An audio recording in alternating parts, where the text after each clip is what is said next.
الله سميع عليم. Maka ketika ilmu tentang la ilaha illallah ini salah, amalnya pun akan salah. Amal akan ikut keliru.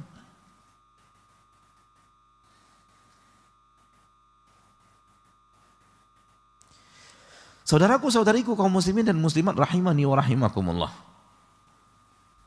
Allah berfirman di dalam Al-Quran, wa ma arsalna min qablika min rasulin illa nuhi ilaihi annahu la ilaha illa ana fa'budun. Dalam surat Al-Anbiya ayat 25. Dan tidaklah kami mengutus sebelummu wahai Nabi, wahai Rasul, yaitu Nabi Muhammad SAW, tidaklah kami utus sebelummu seorang Rasul pun, melainkan kami pasti wahyukan kepadanya, la ilaha illa ana, tidak ada ilah kecuali saya, fa'budun, maka beribadahlah kepadaku. Dalam ayat yang lain, innahum kanu idza qila lahum la ilaha illallahu yastakbirun. Sesungguhnya mereka, yaitu orang-orang Quraisy, apabila dikatakan kepada mereka la ilaha illallah yastakbirun, mereka menyombongkan diri, tak mau menerima la ilaha illallah itu. Kenapa orang Quraisy tak mau menerima la ilaha illallah? Karena orang Quraisy lisannya Arab. Lidah mereka lidah Arab. Lidah mereka lidah yang dengannya Allah turunkan Al-Quran. Sehingga mereka tahu arti tentang la ilaha illallah. Mereka berilmu tentang makna la ilaha illallah. Oleh karena itu mereka tolak. Karena mereka berilmu tentang artinya, berilmu tentang maknanya, tahu arah tujuannya, tahu harus mengapa kalau ucapkan la ilaha illallah, makanya mereka tidak mau terima. Yastakbirun, mereka tolak. Mereka sombongkan diri mereka dengan tidak mau menerimanya. Dan mereka benci kepada Nabi Muhammad SAW yang menyuarakan la ilaha illallah. Penyebabnya apa? Penyebabnya mereka tahu artinya. Mereka faham maknanya. La ilaha illallah turun dengan lisannya mereka.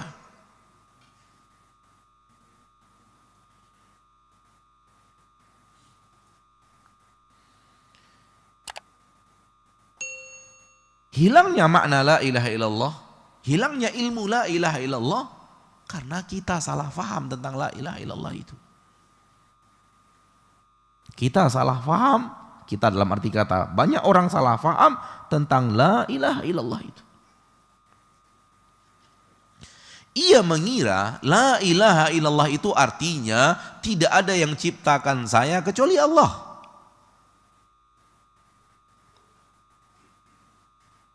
Tak ada pencipta alam semesta kecuali Allah. Dia mengira bahwa la ilaha illallah artinya tidak ada yang memberi saya rezeki, tidak ada yang menghidupkan saya, tidak ada yang memberikan saya rezeki kecuali Allah.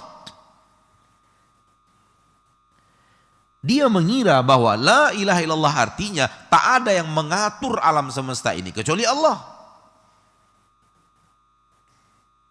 Dia mengira la ilaha illallah maknanya pemilik dunia ini, pemilik akhirat adalah Allah. Tidak ada yang memiliki dunia, tidak ada yang memiliki akhirat kecuali Allah. Tidak ada yang mengatur langit, tidak ada yang mengatur bumi kecuali Allah. Dia mengira la ilaha illallah itu dia maknanya. Dan salah. Salah. Bukan itu makna la ilaha illallah. Dan ketahuilah makna la ilaha illallah dengan makna yang tadi ini banyak yang difahami umat Islam di Indonesia sekarang ini. Tanyakan kepadanya, apa la ilaha illallah? Saya sudah bertanya kepada sekian ratus murid di sekolah Islam di Pekanbaru ini. Saya tidak mau menyebutkan namanya, takut ada yang tersinggung. Di bulan Ramadan, bukankah ada pesantren-pesantren Ramadan? Kita diminta untuk mengajarkan akidah.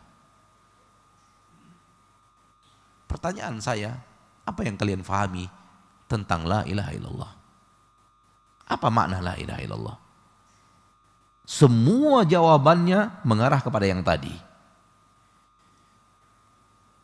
Sekali lagi, itu jawaban yang salah.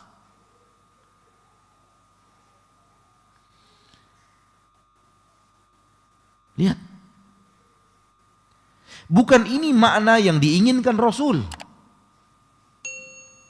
Mulai dari Nabi Muhammad SAW, tarik ke belakang sampai Nabi Adam alaihissalam. Bukan ini makna yang diinginkan oleh mereka dalam la ilaha illallah.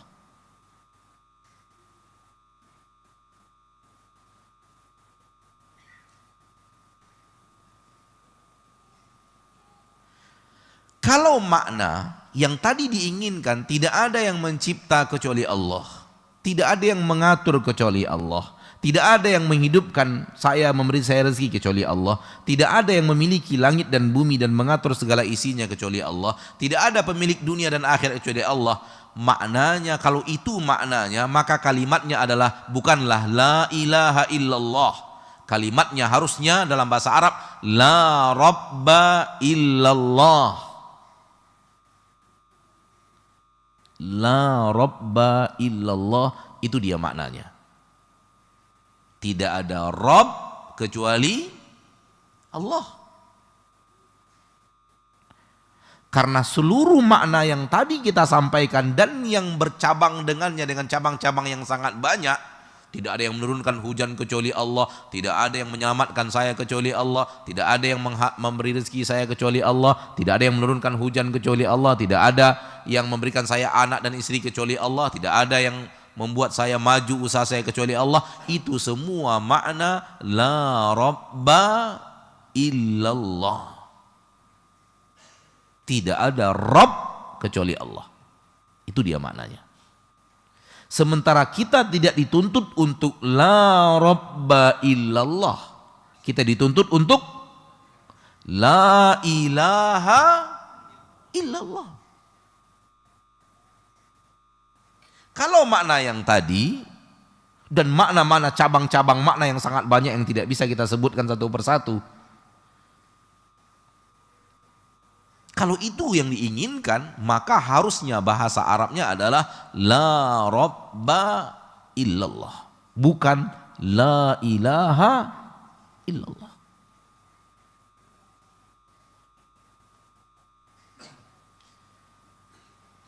Tanyakan kepada orang Quraisy, siapa yang punya langit dan bumi? Orang Quraisy menjawab Allah.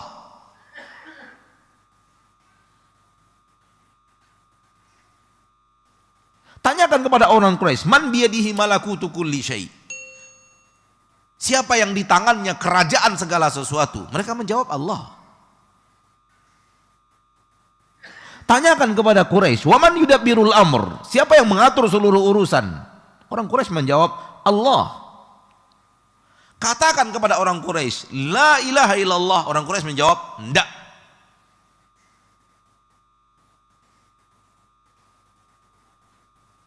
Enggak. Kenapa? Karena la ilaha illallah tak sama dengan la rabba illallah. La rabba illallah orang Quraisy mengakui. Sementara mereka dituntut untuk mengucapkan dan meyakini la ilaha illallah, bukan la rabba illallah.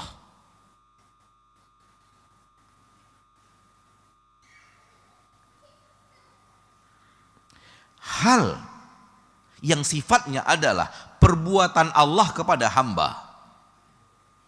Hal yang sifatnya adalah perbuatan Allah kepada hamba, itu masuk dalam kalimat Rabb. Allah ngapa saja kepada kita?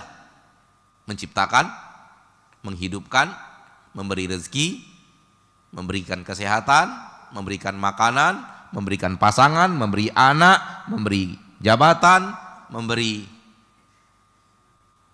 air, memberi makanan, memberikan kesehatan, menyakitkan, memberikan penyakit, memberikan bencana, mengangkatnya, menyembuhkan, melindungi, memperhatikan kita,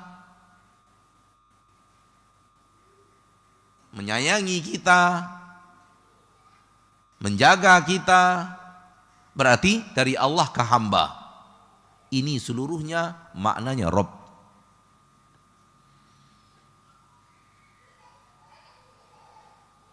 Siapa punya langit dan bumi? Allah. Berarti la Rabba illallah. Siapa yang mengatur seluruh urusan? Allah. Berarti la Rabba illallah. Siapa yang menciptakan kamu? Siapa yang merizki kepadamu? Siapa yang menyehatkan kamu? Siapa yang memberi kamu anak? Allah. La Rabba illallah. Belum la ilaha illallah. Kenapa? Kata kuncinya yang tadi. Sesuatu yang dari Allah kepada makhluk, Allah lakukan kepada hamba, perbuatan Allah kepada hamba masuk dalam makna Rabb.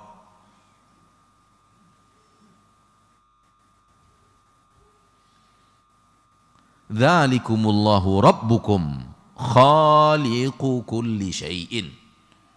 Itulah dia Allah, Rabb kalian, pencipta segala sesuatu. Nampak? Pencipta, berarti Allah mencipta, Rabb. Kita dituntut untuk meyakini la Rabba illallah, wajib. Namun kita juga dituntut untuk mengucapkan dan meyakini la ilaha illallah. La Rabba illallah dengan la ilaha illallah dua hal yang berbeda. Ilmu banyak orang tentang la ilaha illallah kesini perginya. Kepada Rabb, kepada rububiyah. Sementara di dalam Al-Quran ada dua, ada Rabb, ada ilah.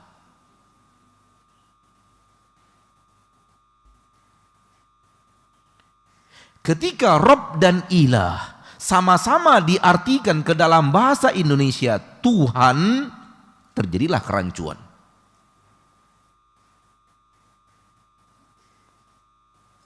Ketika makna Rabb diterjemahkan ke dalam bahasa Indonesia Tuhan, ilah diterjemahkan ke dalam bahasa Indonesia Tuhan, akhirnya rancu. Orang Indonesia merasa ilah maknanya sama dengan Rabb, yaitu sama-sama Tuhan.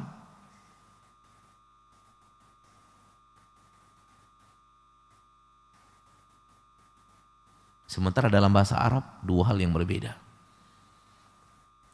Taib Ustadz, kami sudah faham makna Rabb.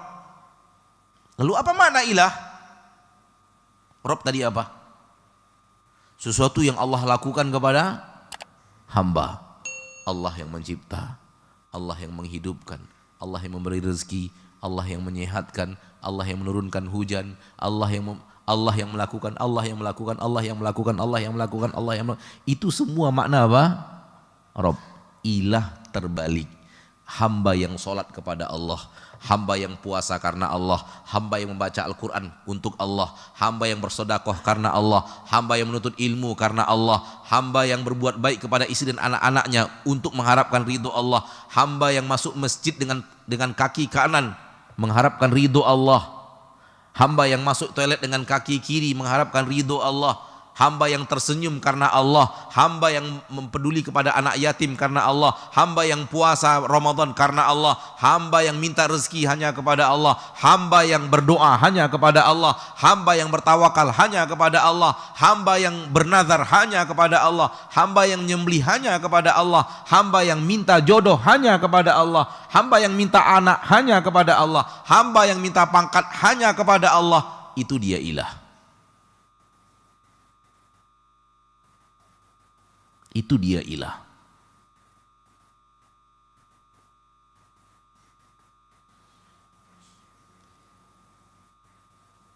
Saya sekarang ini puasa Ramadan.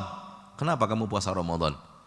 Saya puasa Ramadan untuk mengharapkan ridho Allah. Berarti engkau telah menjadikan Allah dalam puasamu ini sebagai ilah.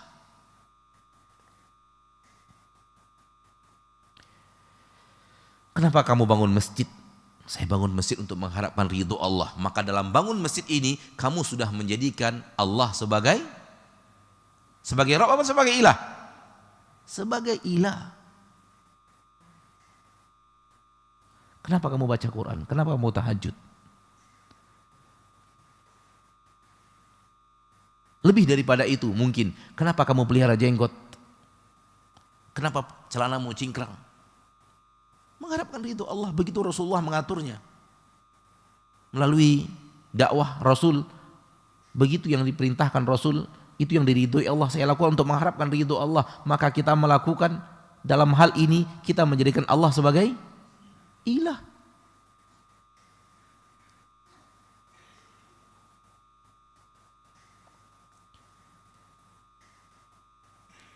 Kamu berdoa, iya. Kepada siapa berdoa? Kepada Allah. Berarti telah menjadikan Allah sebagai ilah.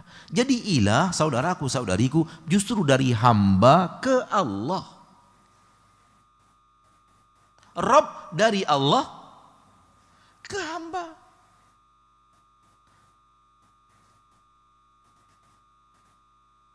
Orang Quraisy punya aneka ragam ilah. Tempat mereka berdoa, tempat mereka bernadar, tempat mereka mencari berkah, tempat mereka minta diberkahi, tempat mereka menyembelih. Punya aneka ragam ilah. Ilah mereka sangat banyak. Kata Nabi, la ilaha illallah. Oh, tidak bisa. Tidak bisa Muhammad. Ilah itu tidak satu. Ilah itu bervariasi. Ilah itu beraneka ragam. Ada Lata, ada Uzza, ada Mana, ada Hubal, ada Isaf, ada Nailah. Ada aneka ragam ilah-ilah yang lainnya.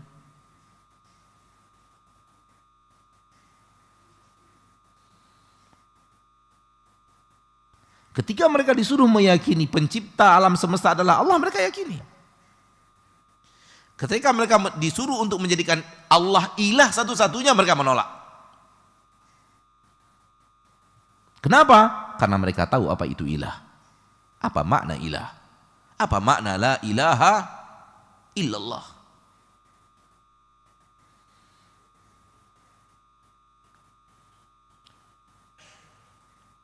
Jadi ada kerancuan antara makna Rabb dan ilah dalam bahasa Indonesia. Ketika dua-duanya sama-sama diartikan Tuhan. La ilaha illallah, tidak Tuhan selain Allah. La Rabba illallah, tidak ada Tuhan selain Allah. Akhirnya makna ilah lari kepada makna Rabb. Padahal Rabb makna yang berbeda, ilah makna yang berbeda.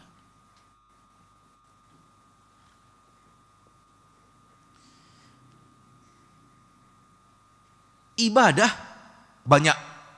Ibadah itu banyak sekali. Semuanya ketika hamba melakukannya harus la ilaha illallah. Harus tidak ada yang dia ibadati kecuali Allah saja. Seluruh ibadah, semuanya. Tadi kalau antum perhatikan saya menyebut masuk toilet kaki kiri, ibadah atau tidak? Tersenyum, ibadah atau tidak? Harus ada la ilaha illallah dalam melakukannya. Minum pakai tangan kanan, ibadah atau tidak? Harus ada la ilaha illallah dalam melakukannya. Apalagi yang sifatnya salat, puasa, zakat, haji. Seluruh ibadah dilakukan wajib hanya Allah satu-satunya, di mana manusia memberikan ibadahnya hanya kepada Allah. Itu dia la ilaha illallah. Ketika dia berdoa, doa ibadah atau tidak? Berdoa ibadah atau tidak? Apa arti doa? Meminta. Meminta, berdoa, meminta itu adalah ibadah. Dan dia a'zamul ibadat. Di antara ibadah-ibadah yang sangat agung di dalam agama Allah adalah berdoa. Ya Allah, berikan saya rezeki. Kepada siapa dia berdoa? Kepada Allah. Berarti dia sudah mengamalkan la ilaha illallah. Coba sekarang, wahai Nyi Roro Kidul, berikan kami rezeki yang melimpah hari ini. Malam ini kami mau melaut. Masih la ilaha illallah itu? Sudah menyeleweng la ilaha illallahnya. Kenapa? Dia sudah memberikan ibadahnya kepada selain Allah. Padahal dituntut la ilaha illallah. Tidak ada yang diibadati kecuali Allah. Ya Allah, berikan saya jabatan. Sesuai dengan la ilaha illallah? Sesuai enggak? Wahai dukun, berikan saya jabatan. Sesuai tidak? Sudah ada permintaan kepada selain Allah.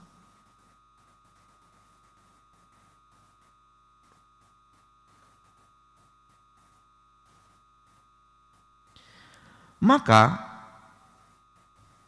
pada kesempatan yang berbahagia ini, saya ingin menasihati kita semua tanpa terkecuali diri sendiri dan kita semuanya. Haruslah kita mengerti apa itu la ilaha illallah. Agar kita berjuang seumur hidup kita untuk mengamalkan la ilaha illallah itu. Sudah kita katakan di awal, tak mungkin kalimat yang luar biasa agung tanpa pengamalan. Hanya murni diucapkan, itu gak mungkin. Maka la ilaha illallah harus diamalkan dalam setiap ibadah. Dalam setiap hal yang diridhoi dan dicintai Allah. Bahkan orang-orang yang beriman tidurnya pun pakai la ilaha illallah. Dia ingin mengharapkan ridho Allah dalam tidurnya. Sebagaimana perkataan sebagian sahabat. Ini ahtasibu indallahi fi naumati kama ahtasibu indahu fi qaumati. Aku ingin mengharapkan pahala di sisi Allah di saat aku tidur, sebagaimana aku mengharapkan pahala di sisi Allah ketika aku sedang bangun. Di tidur pun mereka menggunakan la ilaha illallah itu. Mereka ingin mencari pahala di dalam tidurnya.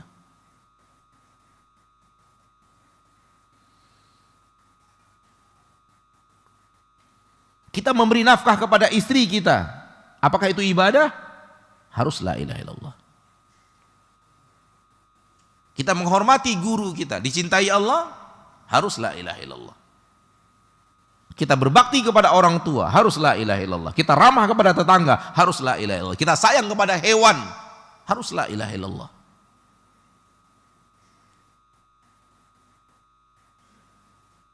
Dan masukkan lagi yang lebih besar daripada itu, yang lebih besar daripada itu, yang lebih besar daripada itu. La ilaha illallah. Tidak ada yang diibadati kecuali Allah.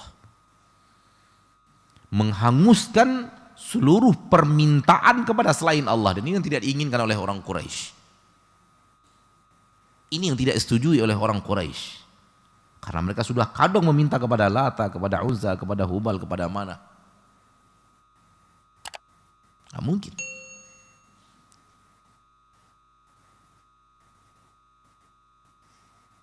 Mereka tidak mau mencampakkan Lata, Uzza, Hubal dan Manah dalam hidupnya karena ini yang mereka dapatkan dari ayah dan ibu mereka, ini yang mereka dapatkan dari kakek dan nenek mereka, ini yang ada di Mekah puluhan tahun yang lalu. Kami tidak ingin merubahnya. Kami ingin berjalan sebagaimana berjalannya ayah dan ibu kami.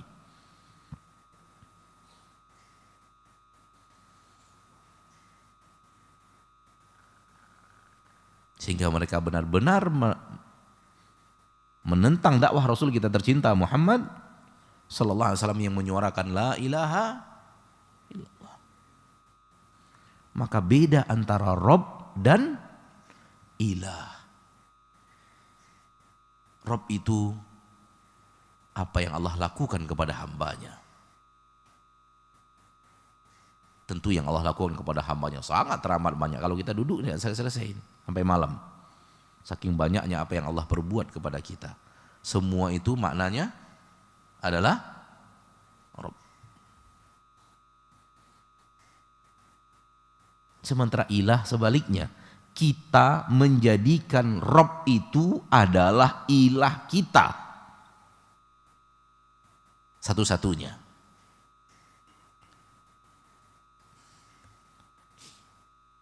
Rabb yang telah menghidupkan kita, Rabb yang telah menciptakan kita, dialah yang harusnya kita jadikan ilah satu-satunya. Kenapa? Karena dia yang melakukan penciptaan kepada kita satu-satunya, maka kita harus beribadah kepada dia satu-satunya. Karena dia adalah Rabb kita satu-satunya, maka kita jadikan dia ilah kita satu-satunya. Bisa difahami? Ya ayyuhan nasu u'budu rabbakum. Wahai sekalian manusia, beribadahlah kalian kepada Rabb kalian. Beribadahlah kalian, menjadikan Allah sebagai ilah. Alladzi khalaqakum, dia yang telah menciptakan kalian. Rabb. Walladzina min qablikum. Ya ayyuhan nasu u'budu rabbakum alladzi khalaqakum walladzina min qablikum la'allakum tattaqun. Karena dialah yang telah menciptakan kalian, maka kalian harus beribadah kepada dia satu-satunya. Jangan kepada yang lain. Karena dia adalah Rabb, maka jadikan dia ilah. Karena dia adalah Rabb satu-satunya, maka jadikan dia ilah satu-satunya. Sebagaimana kalian yakin wahai orang Quraisy, pemilik langit dan bumi satu-satunya, pengatur seluruh urusan adalah satu-satunya, hanyalah Allah, maka haruslah kalian menjadikan dia ilah satu-satunya. La ilaha illallah.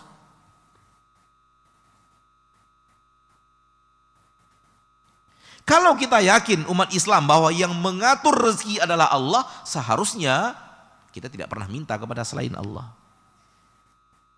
Minta kita adalah Allah saja, benar. Cocok antara keyakinan kita bahwa tidak ada yang memberi rezeki kecuali Allah dengan meminta rezeki hanya kepada Allah. Meyakini yang mengatur rezeki satu-satunya adalah Allah, berarti meyakini Allah sebagai Rabb. Melakukan aksi minta rezeki satu-satunya hanya kepada Allah, maka itu adalah aksi menjadikan Allah sebagai ilah. Maka ketika kita minta hujan kepada selain Allah, cocok dengan la ilaha illallah? Tak cocok dengan la ilaha illallah, karena sudah meminta kepada selain Allah. Ketika kita pakai tangkal dan jimat, cocok dengan la ilaha illallah? Nggak cocok. Bahkan ketika hati kita memiliki cinta terhadap harta yang berlebihan sampai kepada titik benar-benar harta itulah segala-galanya, maka Allah tabaraka wa ta'ala menganggap kita telah menjadikan harta itu sebagai ilah kita.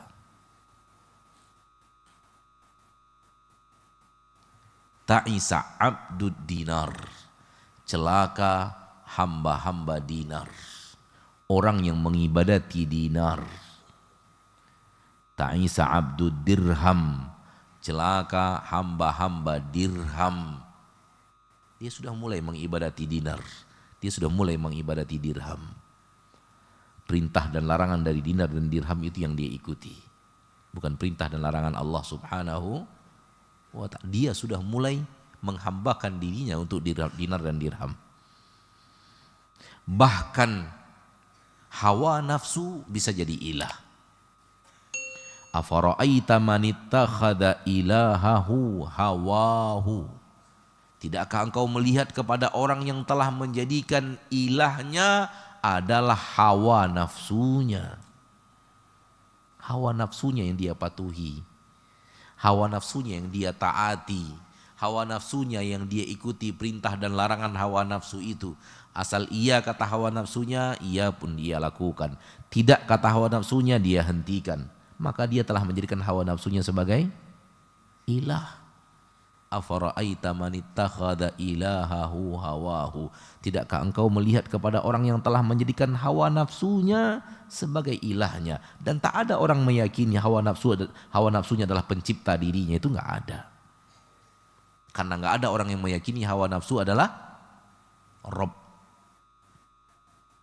Tapi kepatuhan dan ketaatan dia berikan kepada hawa nafsunya dalam sampai kepada batas yang yang dilihat oleh Allah, maka Allah menilai dia telah menjadikan hawa nafsunya sebagai ilah. Dikalahkan Allah oleh hawa nafsunya dalam tindakan dan perbuatan, patuh dan taat kepada dan tujuan dari sesuatu, termasuk dunia. Maka yuridu al-hayata dunya wa zinataha nuwaffi ilaihim a'malahum fiha wa hum fiha la yubkhasun. Ulaika alladziina laysa lahum fil akhirati illa an-nar. Orang yang inginkan dunia yang dia inginkan, betul-betul dunia yang dia yang Allah tahu isi hati manusia sampai kepada titik bahwa dunia segala-galanya. Nuwaffi ilaihim a'malahum fiha wa hum fiha la yubkhasun. Kami jadikan untuk mereka, kami berikan kepada mereka. Mereka tidak akan dirugikan. Tapi orang yang seperti ini di akhirat tak ada jatah.